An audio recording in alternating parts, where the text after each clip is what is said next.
Início a nossa aula sobre o Renascimento. Vamos falar aqui agora sobre vamos falar sobre o Cinquecento. Bom, sobre o Cinquecento, o que nós podemos dizer? Ou Cinquecento, vocês grifem aí. Nesse período do Renascimento, nessa fase do Renascimento, a última, a página, deixa eu ver para você. 95. Isso aí. Muito obrigado. Muitas graças, Chiquita. Muitas graças. Bom, vamos lá. No Cinquecento, ou Cinquecento, como se diz, nessa última fase do Renascimento, a cidade de Florença ela vai perder a sua importância e vai abrir espaço para a entrada da cidade de Roma como centro do Renascimento. Ela passa a ser o principal polo cultural do Renascimento. Entre os maiores nomes da pintura italiana nessa fase estavam aí Leonardo da Vinci, esse sim um gênio. O camarada era um gênio, sem igual, sem explicação sobre o que era Leonardo da Vinci, tá? Michelangelo também, outro, Buonarroti, também um camarada excepcional. Outro, Rafael Sanzio, também. Vocês estão vendo aí que tem uns nomezinhos a ver com os Tartarugas Ninjas? As Tartarugas Ninjas já pensaram sobre isso? A ligação Leonardo da Vinci, Michelangelo, Rafael Sanzio, porque foram nomes utilizados, retirados da época do Renascimento para compor as Tartarugas Ninjas. Sobre Leonardo da Vinci, o que podemos dizer? Olha as características que esse camarada tinha. Primeiro, era um excelente pintor, um grandíssimo arquiteto, um excelentíssimo escultor, era um cientista, engenheiro, inventor, cozinheiro, domador de elefantes. Brincadeira, esses dois últimos não tem não. Mas o cara era excepcional. Oi? Ele era tudo praticamente. Tudo, o cara era pintor. Olha só, desenhou na época dele o paraquedas. Esse que a gente vê hoje foi desenhado na época dele. Submarinos, asa deltas, roupas de mergulhadores, tudo isso tem nos desenhos de Leonardo da Vinci. Depois eu vou pôr um pequeno documentáriozinho sobre ele lá na página para vocês darem uma olhada, tá? Da Vinci, além de tudo, era um anatomista. Ele dissecou cadáveres e ajudou a humanidade na época a descobrir como era o corpo humano por dentro. Projetou armas, pontes e cidades, bem como pintou obras de grande importância para a nossa cultura, como a Mona Lisa, que está aí na capa do livro de vocês, enigmática, como eu mostrei para vocês, e a Última Ceia. Essa Última Ceia fez parte aí do livro O Código da Vinci, para quem quiser ler no futuro ou assistir o filme, que vai mostrar a vocês o quanto de coisa assim sobrenatural que mostrava ali nessa Última Ceia, né? Coisas ocultas que talvez ele quisesse esconder, que até hoje é um enigma para a sociedade e para os grandes estudiosos de obras de Leonardo da Vinci. Ainda até hoje é objeto de estudo, admiração e debate pelas correntes, né, de pintores, de historiadores, de antropólogos e todo mundo, arqueólogos que gostam de conhecer, né? O conhecimento da anatomia e o uso da técnica da perspectiva, que nós vimos lá atrás, as técnicas do Renascimento, não é? E do jogo de luz e sombra, chamado de chiaroscuro ou claro escuro, né? Chiaroscuro em italiano e claro escuro em português, possibilita ali um realismo excepcional, encantador nas obras de Leonardo da Vinci. Depois nós vamos ter Michelangelo Buonarroti. Esse era pintor, arquiteto, escultor e lavador de prato. fazia de brincadeira, tá? Era só para distrair um pouquinho. Pintor, arquiteto e escultor. Era conhecido como poeta do corpo humano. Por que poeta do corpo humano? Pela forma precisa como ele apresentou cada músculo, igual do Tim Maia, ó. Cara, como é que o Tim Maia é forte. Cada músculo, cada ruga, olha que um monte de ruga que o Tim Maia tem nos olhos, no rosto, pela velhice, ou veia dessa grandona que nós temos no pescoço, né? E pela plasticidade e força interior de seus personagens. Jovem ainda, ele vai esculpir a Pietà. 3 anos depois, o colossal Davi. Diz a história, não sabemos, né? Não sei se tinha alguém lá para poder dizer, que após terminar a escultura de Davi, que é magnífica, não sei se vou ter um exemplo aí para mostrar para vocês, ele simplesmente virou para a escultura, olhou para ela e disse: parla, parla, Davi. Sabe o que significa isso?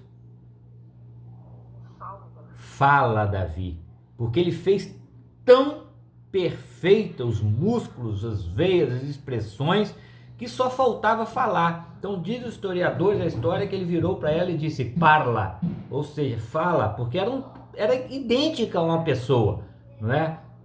E ele pegou um bloco de mármore na época com 4,15 metros de altura. Imagina só, a nossa casa, quem mora em casa baixa, ela tem no máximo 3 metros de altura o pé direito, 3 metros. Ele pegou um bloco maior do que uma casa, de 15 metros de altura, de 4,15 metros de altura. E Michelangelo dissecou esse bloco de pedra e fez ali a estátua, a imagem de Davi, colossalmente, né? Michelangelo, ele torna-se conhecido também por outras obras, pelos afrescos, né? O que é um afresco? Grifem aí. É uma técnica de pintura mural executada sobre uma base de gesso, né? Uma base de gesso ou nata de cal, né? Fazer uma natazinha de cal ainda úmido. Por isso o nome afresco. Não tem aí no livro de vocês, não? Tá falando nós estamos falando sobre Michelangelo Buonarroti. Que ele faz essa pintura em afresco. Não tem, não? Afrescos. Aí não vai precisar, porque vai estar gravado aí. Tá aparecendo aí em vermelho. Tá vendo aí para vocês? Afresco era uma técnica. Tornou-se conhecido também pelos afrescos que pintou. Isso. Uma técnica de pintura mural, não é, que era executada sobre uma base de gesso ou sobre uma nata de cal. Vocês sabem onde tem alguns afrescos em Bom Jesus para vocês observarem? No teto da igreja matriz. Quando vocês forem lá, dê uma olhada. Aquilo lá é um afresco que é pintado, tá? Naquela basezinha, assim, bem, que seca rápido. Ok?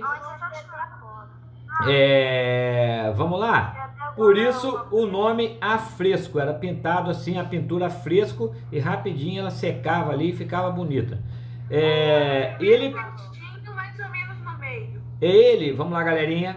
Foi ele que pintou o teto da Capela Sistina no Vaticano, tá? Aquela pintura linda que tem no teto da Capela Sistina, foi ele que pintou. Se Deus assim me permitir, um dia eu vou lá no Vaticano para observar essa obra-prima de Leonardo da Vinci.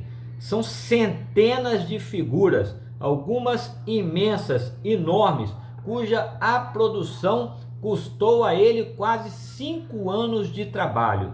As cenas são de episódios da Bíblia, né, que eram narradas, desenhadas e pintadas por Michelangelo Buonarroti, tá? Desde a criação do mundo até o juízo final. Ele foi contratado pelo Papa para poder pintar aquilo na Capela Sistina.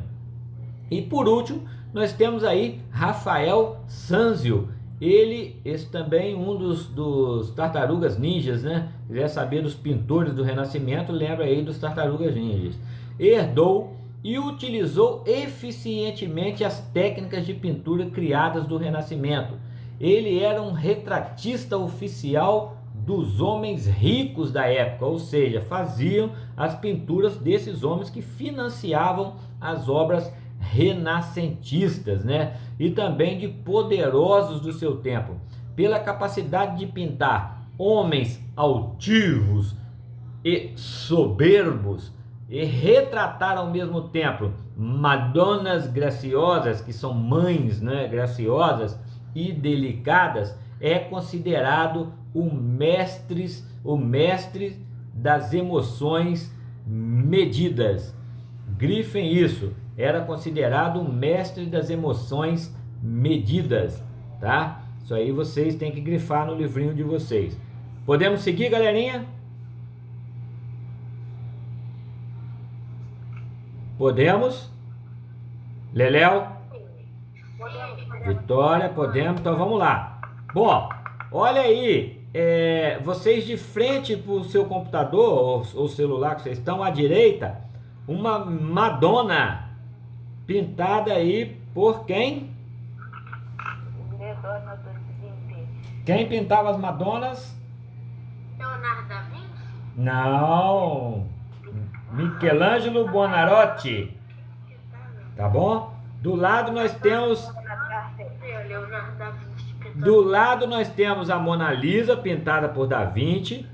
Depois a Madonna de Buonarroti. E embaixo nós temos aí o teto da Capela Sistina, pintada por Rafael Sanzio. Certo? Certíssimo. Eu não tenho aqui, cadê? Eu queria achar não sei se está no livro de vocês, não tem. Eu podia ter colocado aí. Tá? A imagem de Davi. Ah, tem sim. Davi está na página 94.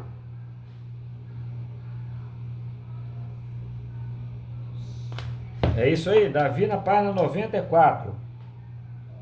Ah, não, esse aí é de Donatello, mas não é esse Davi que eu queria que vocês vissem, não.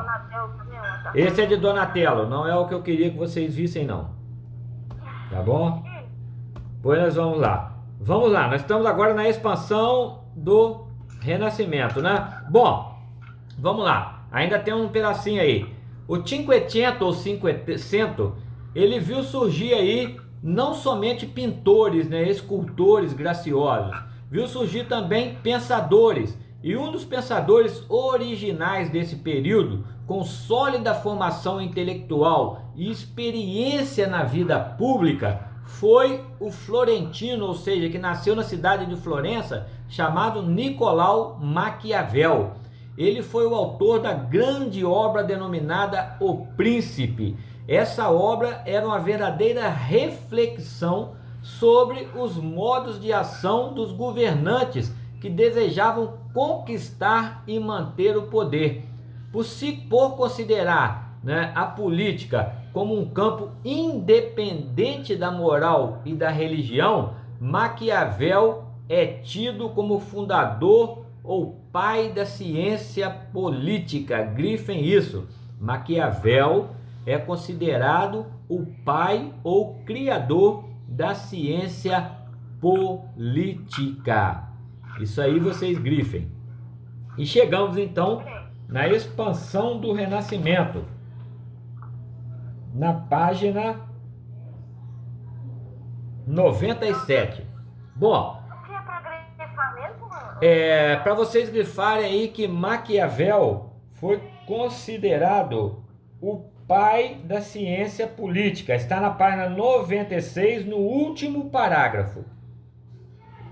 Tá? Maquiavel é considerado o pai da ciência política. Acharam? Sim. Isso. Isso. Aí vocês grifem assim. Grifem o nome Maquiavel.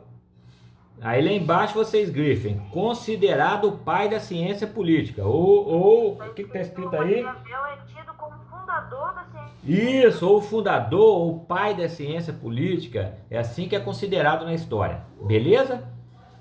É daí que vem aquela frase, o camarada é maquiavélico, né? Porque surgiu aí dos escritos de Maquiavel.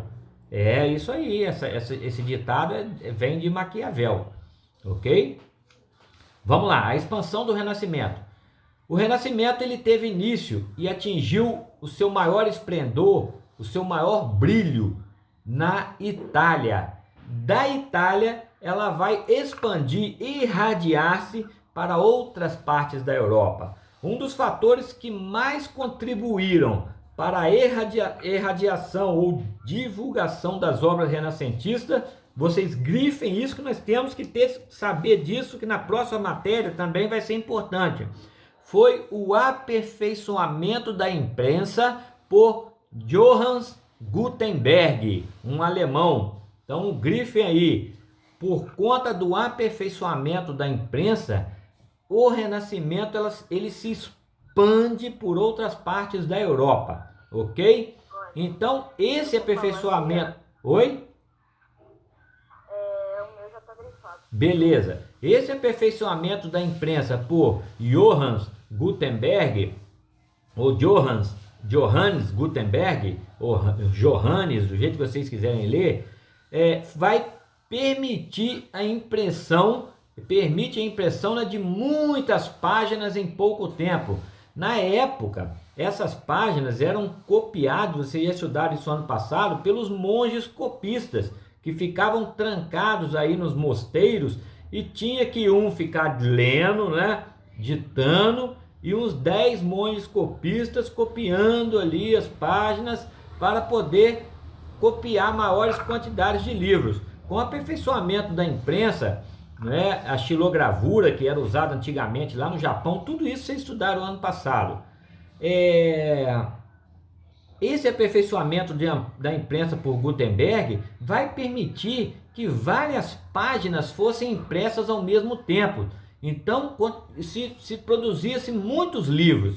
Existiram aí grandes nomes do Renascimento em outras partes do mundo, não somente na Itália, não somente na França, né? Existiram aí nomes do Renascimento em Portugal, na Inglaterra, na Espanha, na França, na Holanda e também na Alemanha. Nomes importantes como escritores Luís de Camões, que foi considerado o maior poeta da língua portuguesa. Ele escreveu Os Lusíadas, um épico da história portuguesa, das grandes navegações, né? Era um poema épico em homenagem ao povo português e conta aí a viagem do navegador Vasco da Gama às Índias. Nós tivemos Miguel de Cervantes, ó, quem tiver a oportunidade de ler, vocês conseguem baixar na internet, comprar livro, tá? Foi considerado o livro do século. Quem gosta de ler, igual o tio Marlon, eu tenho ele em várias versões.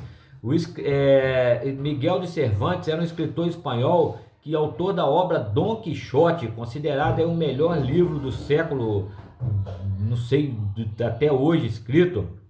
Os principais personagens desse livro são Dom Quixote, que era um nobre sonhador, né, que revive aí as glórias das cavalarias, né, dos cavaleiros medievais. Tinha aí o seu fiel escudeiro, aquele camarada que levava o escudo e andava com ele, Sancho Panza,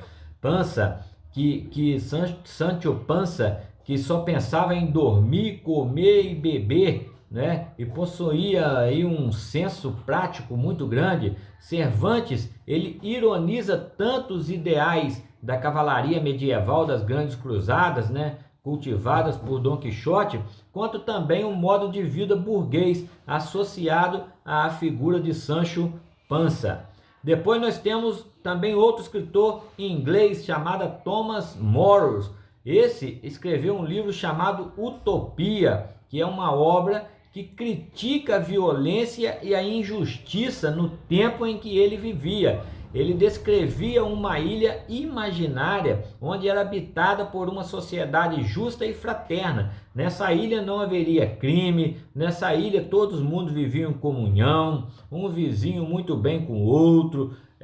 Quando um necessitasse de ajuda, o outro ia ajudar, bem diferente do que nós vemos hoje, né? Por isso que o nome do livro é Utopia, tá? Aí nós temos a imagem do grande Romeu e Julieta, do maior de todos os escritores inglês, William Shakespeare, que escreveu Otelo, Romeu e Julieta, Hamlet, Júlio César, Rei Lear, Rei Ricardo III, Sonhos de uma Noite de Verão, todos esses livros escritos por ele que viraram peça, né? Não são livros, são peças de teatro que viraram livro. William Shakespeare era inglês e foi um dos maiores autores de peças teatrais do mundo. Ele criou tragédias como Romeu e Julieta, até hoje são encenadas, são filmes encenados na Broadway, Hamlet, Macbeth, comédias como Sonhos de uma Noite de Verão, obras históricas como Henrique VIII, e muitas dessas histórias adaptadas para o cinema e para a televisão. Nos pintores, nós temos aí Rembrandt, que é um holandês, um dos maiores talentosos pintores dos Países Baixos, né? Atual hoje Bélgica e Holanda, pintou aí a tela Lição de Anatomia. Depois nós temos Albert Dürer, mais original dentre os pintores alemães. O camarada transmitiu a sua obra aí uma sensação de realismo, encantamento e magia. Nós tivemos também os cientistas do Renascimento, Andreas Vesalius, pai da anatomia moderna, grifem isso aí, Vesalius foi o pai da anatomia moderna. Até meados do século XVI, o que se sabia de anatomia humana era herança desse médico, do médico grego Galeno. Galeno fez seus estudos sobre a base de dissecação de animais, né, macacos ou outros bichos, e que o levou a cometer muitos erros, né, inevitáveis, que embora pareça-se conosco, nossa estrutura física não é igual. Tais erros, né, sobreviveram aí milhares de anos até a publicação em 1453 de uma obra feita por Andreas Vesalius, a obra De Humani Corporis Fabrica, ou seja, a fábrica do corpo humano. Então grifem isso aí, tá? Que Vesalius foi o pai da anatomia moderna. E temos também Galileu. Onde tá esse Versalhes? Oi? Onde tá? Ele tá. Cientistas do Renascimento, na página 100. Olha aí uma obra dele aí, ó. Esse corpo humano que ele fez aí, tá vendo? Página 100. Depois nós temos... Depois da aula do Kumar, qual aula, gente? Vamos lá, galerinha, pra gente acabar rápido. Galileu Galilei. Galileu Galilei foi o criador da física moderna, grifem isso. Um dos mais brilhantes cientistas que o mundo já conheceu. Descobriu os satélites de Júpiter, os anéis de Saturno, as manchas do Sol, as fases de Vênus e também que a velocidade da luz é muito superior à do som. Em sua época, a igreja defendia o geocentrismo, grifem isso.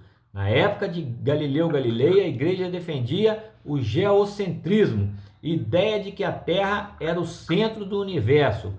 O Sol gira ao seu redor, mas por meio de um pequeno telescópio que ele inventou, Galileu percebeu que a Terra era apenas mais um astro, tá? Era apenas mais um astro entre bilhões de outros. Ele concluiu que a Terra gira ao redor de si mesma e ao redor do Sol, comprovando assim a teoria do heliocentrismo, formulada por Nicolau Copérnico anos antes.